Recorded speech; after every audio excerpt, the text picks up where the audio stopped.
What was it like to live back in Pittsburgh in the 1940s, work for Westinghouse, work for the Pittsburgh Railways company that ran trolleys across the city, and help to found the Pennsylvania Trolley Museum? Today on the Roundhouse, we're going to find out. All aboard!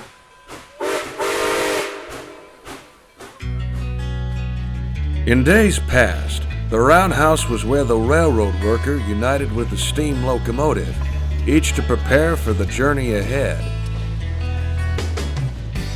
Today, it's where we examine the history, the industry, the machines, the hobby, and the passion behind railroading.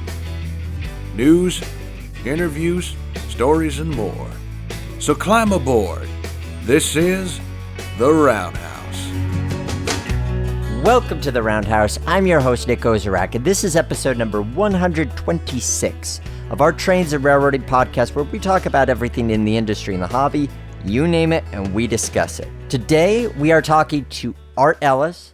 At 102 years old, he has lived quite a life, been in Pittsburgh during the war, worked at Westinghouse, worked for the Pittsburgh Railways company, and helped to found the Pennsylvania Trolley Museum. And we are going to get to hear all of these incredible stories that he has to share with us about his experiences with trains and trolleys.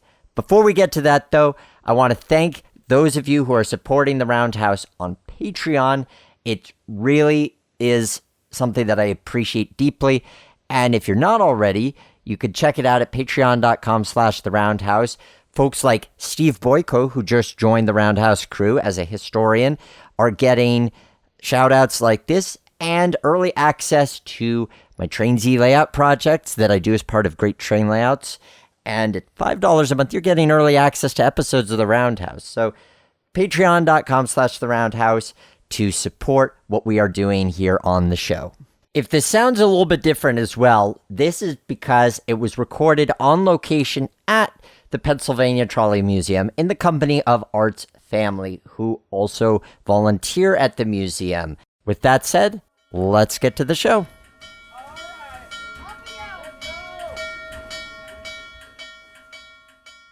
Our guest today is a longtime trolley operator and a founding member of the Pennsylvania Trolley Museum.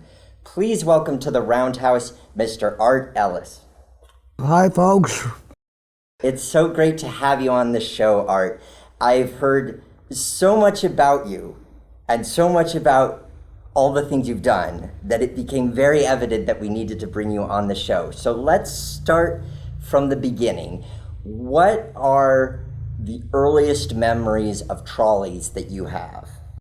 Well, I don't know the exact age, but I had a favorite aunt who would take me for trolley rides on a Saturday afternoon. She worked a half a day on Saturday, and so Saturday afternoon was free, and most weekends we'd either take a train ride or a trolley ride. Now, the train ride was free, so we had more train rides than trolley rides, but I liked trolley rides because you could look out front and see where we were going.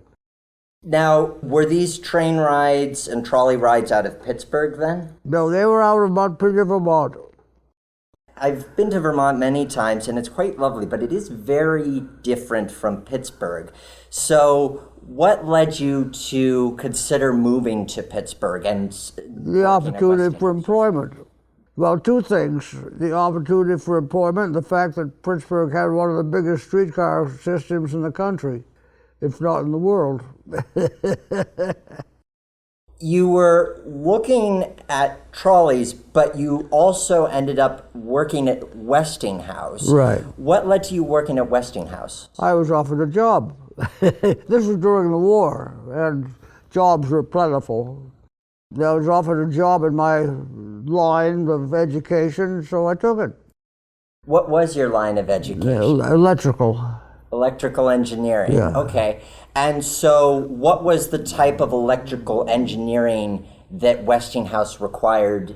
For my particular job, I was testing of new equipment before it was shipped out. What kind of equipment was Westinghouse making during the war? Well, in my case, it was rotary equipment, motors and generators, mostly for the Navy. Later in the war, they came up with the idea of a degausser, which was supposed to neutralize the Nazi magnetic torpedoes. And it was a generator which produced a high current at low voltage, and it was circulated around the hull of the ship, which hopefully kept the torpedoes away. And they made hundreds of those things. Radio equipment, some of that was mechanical rather than electronic. We worked on that also, and still producing some civilian things like new streetcar parks, because they needed streetcars to get people to the war plants. Every once in a while they'd have a motivational meeting. Some admiral or general would speak to the troops. What was it like living in Pittsburgh during the war? How was it different during the war than it was during peacetime? Well, I didn't live in Pittsburgh during peacetime until after the war. There were restrictions, of course. There was the rationing, and you were limited to so much of this. I think it was 3 gallons of gasoline. That anybody could get 3 gallons of gasoline a week. But if you had a job and you needed a car to drive to work, and then you could apply for it, and they'd get special tickets which enabled you to have enough gas to get back and forth to work. And then there were some people that had unlimited gas, like doctors and the like. Were you then taking the trolley to get to work? Oh, yes, to get around? and so did everybody else. And at that time, of course, the fare was 3 for a quarter. 8 1/3 cent tokens circulated freely. You could put 3 of them together and get a glass of beer. What led to you transitioning to working for Westinghouse to becoming a motorman? Well, basically, the division I worked for, what they call the motor division, was pulling up and moving to Buffalo. I had no desire to go to Buffalo. So I looked around and applied for employment at Pittsburgh Railways, and fortunately I was accepted. So how did it feel at the time, given that you'd had all these positive experiences riding trolleys growing up? How did it feel to then be the person driving the trolley? Well, I never drove it professionally. I've only run the cars here at the museum. When you say I was a trolley operator, it was only doing carrying the visitors here at the museum. And in fact, when I was hired, I was taken to the the company doctor for an examination, and he looked at my eyes and says, "He's going to be an operator?" And the guy says, "No." "Oh, okay." So what did you do while you worked for Pittsburgh Railways? I started as what they call a checker. The railways had a force of 16 or 18 checkers. Their job was to see how many people were on the cars at certain times in certain places and record that. That information was then brought into a specification writer. And they determined how frequently the cars ran on each route, depending on the ridership. I spent almost a year as a checker, and then I was promoted as a specification writer. And that was an interesting job. Now, in those days, 2 and 3 minute headways were not uncommon. And it's hard to believe, Pittsburgh Railways had around 65 routes. Now, 8 or 10 of them were short turns of longer routes, so you discount them. But with 1 or 2 exceptions, every one of them ran at least every 15 minutes. From what I've learned, it seems like the trolley was really an iconic part of the way of life of living in Pittsburgh at the time. From your perspective? It was the way to get around. People of all sorts, whether they're rich or poor, were riding the trolley. Particularly during the war, if people could conveniently ride a streetcar or a bus, they wouldn't waste the gasoline commuting. They'd save it for a weekend trip. That brings up the business of Kennywood Park. Kennywood had special days for groups. Special service was run. I mean, I never happened to get into that except as a checker, but it was not uncommon. They run a special service to take people to the park, and then they'd run a special service all day long because people were going and coming from their home to Kennywood. For example, when Wilkinsburg had their picnic in Kennywood, they had two different routes from Wilkinsburg to Kennywood to pick up people. Now, initially, they'd send out in the morning when the park was about to open, they'd send out maybe a dozen cars as fast as they could. The one car carried nothing but picnic baskets. Everybody that bought a picnic basket, they put it on this one car. Then they had to find their baskets when they got to Kennywood. But the 10 or a dozen cars going out within 10 or 15 minutes was not uncommon. And then, in the case of the Wilkinsburg picnic, cars ran every 15 minutes all day by one route and every half hour all day by the other route. Now, by the time that you started, was the fleet comprised or moving in the direction of the PCC cars, or were there still some of the older cars around? A lot of the older cars were around. At that time, they only had about 10s, 11s, 12s. They only had 300 or 400 PCC cars, and the rest were all yellow cars. And of the yellow cars, most of them were speeded up in the early 30s. So Pittsburgh was way ahead of a lot of cities in that regard. The typical city streetcar that was built in the 1910s and 20s, top speed was somewhere between 25 and 30 miles an hour. But starting early in the 1930s, Pittsburgh did two things. One, they went to one-man operation, and two, they jacked the speed of the cars up from 30 to 40 miles an hour. I'm sure that you had some very eventful days at work. What are some of the ones that stick out in your mind?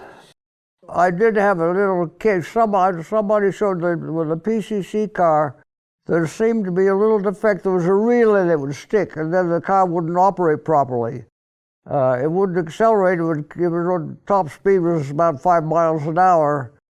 But I learned that if you went back to the middle of the car and jumped on the floor, then the car would run normally. And that impressed quite a few people because I had it happen several times. And I think that was the same relay problem that when the car was braking didn't work either, and cars had a tendency to bump into what was ahead of them. But the problem was when that bump was same as the jump, and it corrected this thing. So when the supervisor arrived, the car ran fine for him. Present the snowstorm. Tell me the story about the snowstorm. That snowstorm, well, I was working in the office at the time, as I said, as a terminating service. But that was, of course, the big shopping day of the year, the day after Thanksgiving. And the people are flocking into town.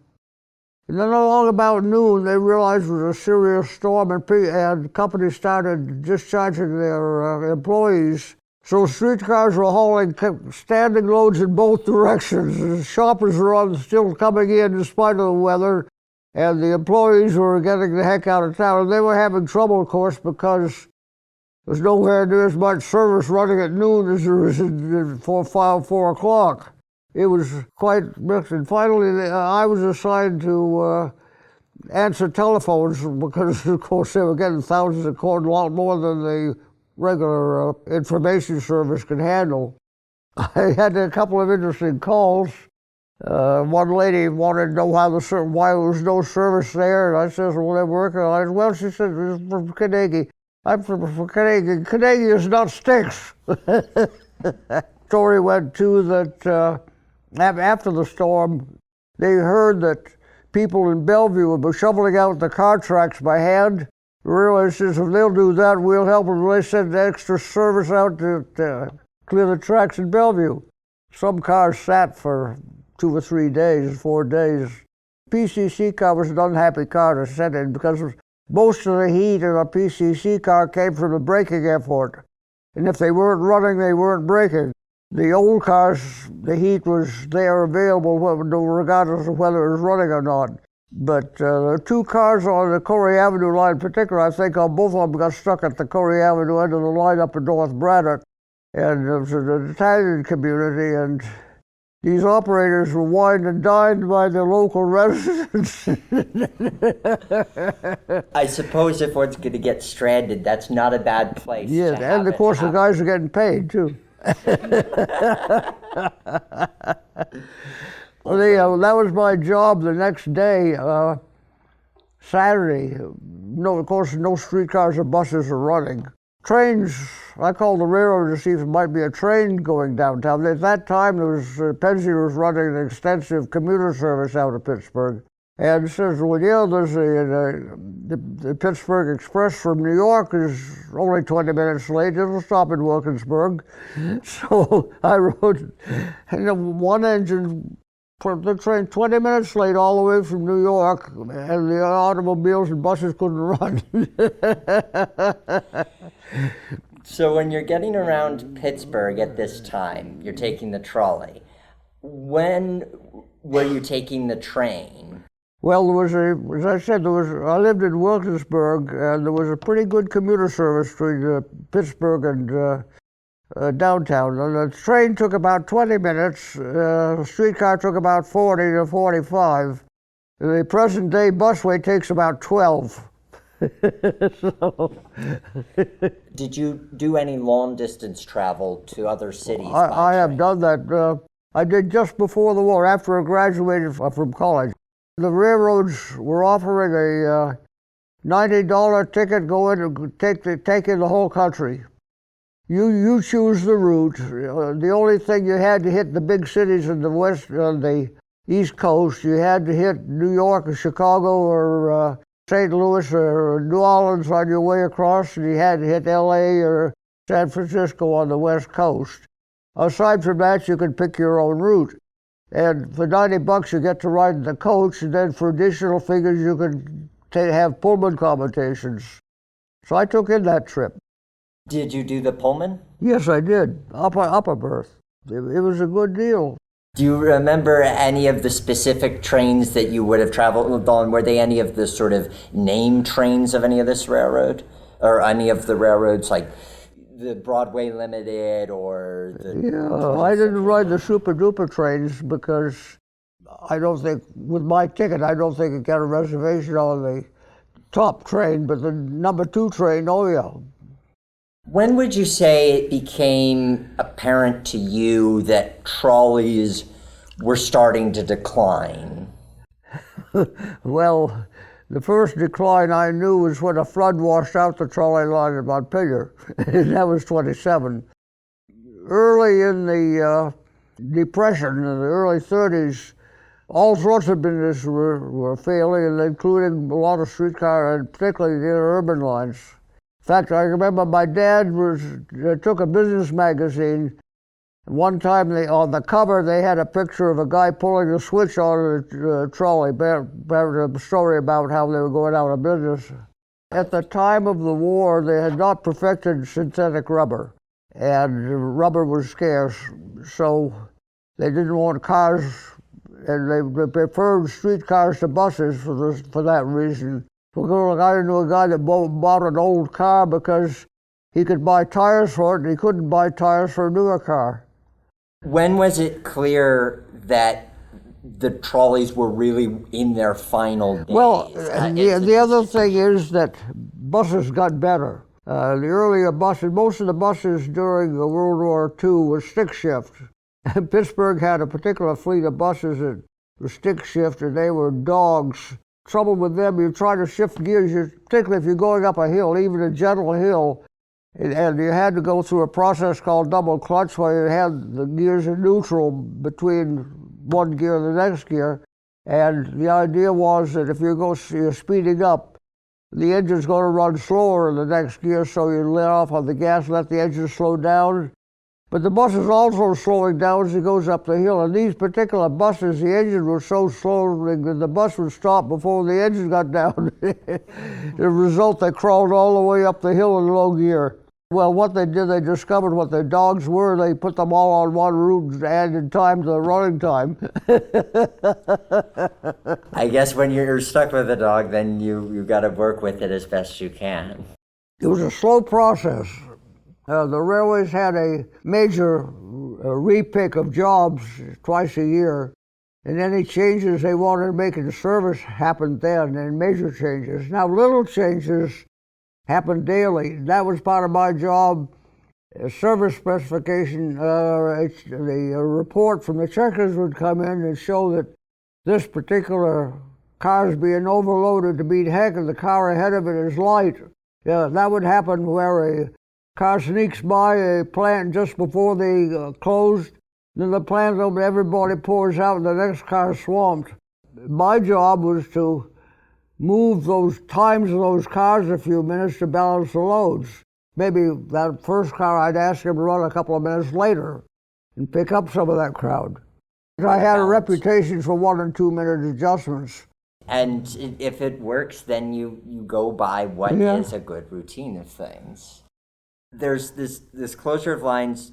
Did you ever watch the old cars getting scrapped and even some of the newer PCCs?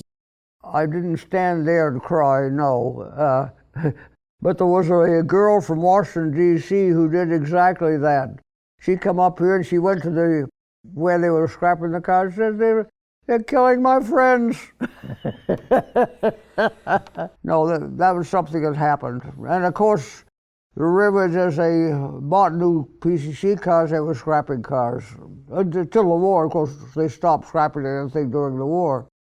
What was the point at which people were saying, we need to save these cars, we need to preserve them? About the war ended and ridership was, and they were starting to abandon lines. And we decided that we ought to save some. So this group of 4 or 5 people, they looked around several places to establish a museum, save a few cars. We looked at West Penn Railways. They covered ground all over Westmoreland and Fayette counties. Plus the railways had the local system, and they'd line out to Charleroi, they'd line out to Washington. And so we looked around for a place we could set up a museum on an existing piece of track. It's an interesting thing about the right-of-way, where the streetcars aren't in the street, they're on their own right-of-way. It depends on who owns the land. In some cases, the railways owned it and they went and simply bought it. And other places, it was an easement, particularly on the interurban. A farmer would say, they want to build the lines. The farmer would say, okay, but I've got to have a stop. That's why there were stops so frequently along the interurban lines. And oftentimes that was an easement, and the thing said if they stop running streetcars, the land goes back to the landowner.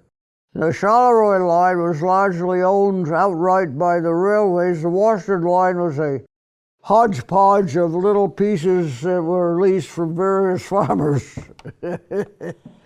It seems like it made it difficult to be able to select we line.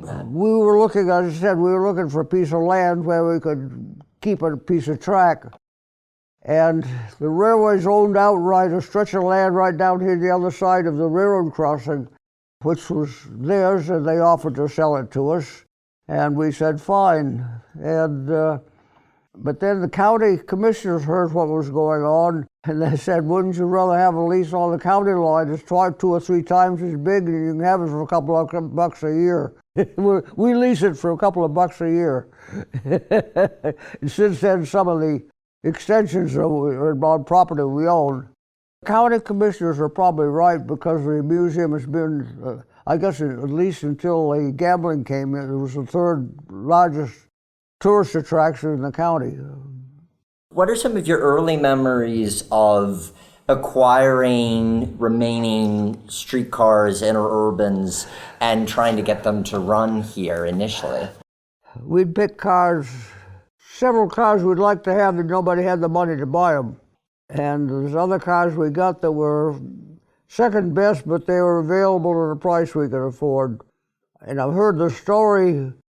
There's one car, there's the West Penn 832 that's around here. I don't see it running today, but it's an advancement over the old streetcars. It was short of the PCC car, but it had several improvements over the typical streetcar of the 20s. The West Penn had a fleet of them that ran on the line between Pittsburgh and Tarentum up along Route 28. They were put in stall around 1931 or thereabouts, 29, 30, 31. And when that line was closed down in order to widen the highway, those cars moved down to Connellsville and ran in Westmoreland and Fayette counties until the line shut down around 1950. And we wanted one of those cars. So as I understand the story, most of the cars were sold to the junk man. This particular car, the people at the West Bend shops put up a tarp in front of it to keep it out of the eyes of the junk man. So you didn't get to operate a trolley while you worked for Pittsburgh Railways, but then you helped to found the museum, and you do. What was it like becoming a motorman and getting to take people on Well, those cars the first fun? streetcar I ran actually was a car that was in passenger service, although there weren't any passengers. But it was a city streetcar system in Worcester, Massachusetts. I used to go take joyrides, so one night the operator says, "You take it." Another story that I've been told about that I'm curious to hear your take on. I've been told about the story of the rail bike. What happened with the rail bike? Oh, my dad's story. Yeah, when he was a young man, he lived in St. Johnsbury, Vermont, and worked for the telegraph company. And he had a summer camp at a pond that was about 7 or 8 miles from St. Johnsbury and about 1,000 feet higher. And the connection was with the railroad, the one we actually used to maintain the telegraph line on. So he and a friend put a rail adapter on a tandem bicycle. They were readily available in those days, and pedaled their way up to his camp at the pond. On Sunday night, they were on their way home down this 1,000 feet and 7 miles grade. The chain came off, so no coaster brake. These gadgets had what they call a double flange wheel on one rail, and they came to a switch, and they couldn't go both ways. So it went up in the air, and it came back on the rail, or I wouldn't be here.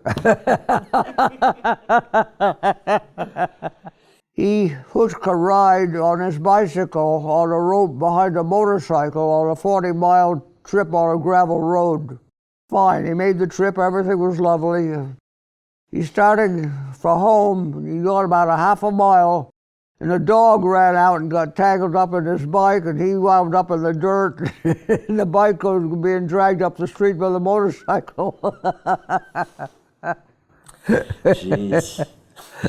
As you've given how long the Trolley Museum has existed and how much history... Well, the thing about, we've been very fortunate. Certain skills are necessary to keep this place going. And we found the people that had the skills. And some of these people would move out of town or lose interest or whatever. Somebody else just as good has come out of the woodwork. We've been very fortunate that way. And in fact, I was on the board at the time we were discussing, do we get a general manager or do we get a janitor? And we decided a general manager. The guy we got is Scott Becker, and he's done wonders for this place. As I said, we've been very fortunate to have the people with the necessary skills, which is not only the mechanical skills to keep the cars rolling, but raising money, like Scott. And what have you enjoyed most about volunteering as part of the museum and being part of all of the development going on? What do you find most fun? Something to do, for one thing. You can accomplish a little something. Now, I was never skilled enough to be the guy to go to get anything done, but I do little jobs. This needs to be done, and it's within my capability, I'd do it. There was a time I was spending 8 hours a day, 7 days a week at the store. And I actually enjoyed that. What are some notable accomplishments that you've been really happy to see take place? I have never had a notable accomplishment. I've accomplished a lot of little things. Well, the team as a whole and the museum as a whole, what are some things that the museum has accomplished that you're really happy with? You see all these buildings. There are some really nice buildings. Yeah. A lot of storage. And the fact that so much of the collection can be kept indoors, that's especially with wooden As I trolleys. said, the reason the buildings are here is because Scott and other people have been able to dig up the money to pay for them. Where did the first building come from? The first building? Oh yeah, we built it. We'd roll a car and stand on the roof to put the thing together. So you'd start with the walls, roll the cars in, and then stand on top of the cars to build the roof. That makes sense to me. Well, I contributed a great thing to that car. I said when we build the thing, it's going to have aluminum sides, but I think the bottom course should be steel rather than aluminum, so characters don't just take a jackknife and make their way in. Nice. I don't know if that applied or not, but it seemed to work. What do you hope that people from the general public, especially folks who weren't around to experience the trolleys when they were popular? That is an interesting thing, is that trolleys, sometime around 1970 or so, I guess, reached a low. There were only 6 cities in the United States that still had trolleys. Now there's probably 20. They've been staging a comeback. In fact, they're still building them today, but on a much smaller scale and more selective, of course. At the time the museum was started, we thought they were going to disappear completely. It didn't happen. In large part because so many folks such as yourself stepped forward to ensure that. Well, that and the fact that they found that automobiles don't do the job in some cases. Autos just don't have that sense of nostalgia when it comes to that sense of community. Yeah. And autos and historic autos are cool, but they're not a community in and of themselves. They might be a family experience, but not a community one. And when you talk about people riding the trolley together to go to work, from city to city, there seems to have been considerable difference in attitude toward the new light rail lines. Some people are enthusiastic for them. Basically, the people have experienced them think they're great. Others think it's a waste of money because they do cost several times more, say, than a busway. So would you say that because of the educational work that museums like the Pennsylvania Trolley Museum here are able to do to educate people about the history of the trolleys, but even the modern potential benefits of having them, that helps to change people's attitudes? I think so, yes. I think so. All right, thank you so much for coming on the You're Roundhouse welcome. and sharing some of your life experience with us. It sounds like you've had a lot of fun along the way. I'm glad you enjoyed it. And now, the question of the day. Last time on the Roundhouse, we were talking to Kim Whitfield of the Colorado Railroad Museum, which covers so much railroad history with regards to the state of California. It begged the question, what is your favorite piece of California's railroad history? And a lot of you had some interesting responses. First, from Twitter, PolX1225 fan writes, definitely Southern Pacific 4449, the Daylight, a magnificent beauty. In my opinion, she is the de facto locomotive of the state of California. Yes, I'm aware that 4449 is currently based out of Oregon, but she originally ran in California during revenue service.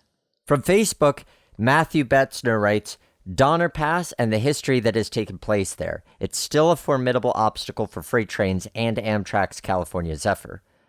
And in a parallel comment, Christopher Kovacs writes, the Southern Pacific's famed cab-forward locomotives are my favorites in this category, an ingenious solution to a common problem. Both good responses, both things that I agree with. It takes me back to my days of Microsoft Train Simulator playing the Donner Pass add-on. Boy, that gave me a huge respect for the challenges faced with taming that particular route. Bill Didden writes, the Central Pacific Railroad, because it was one of two railroads that helped build the famous Transcontinental Railroad. And lastly, Jonah Snyder writes, this one's a bit unconventional, but I'm going to have to say the old Santa Fe and Disneyland Railroad, primarily because of its impact that it's had on people all over the world.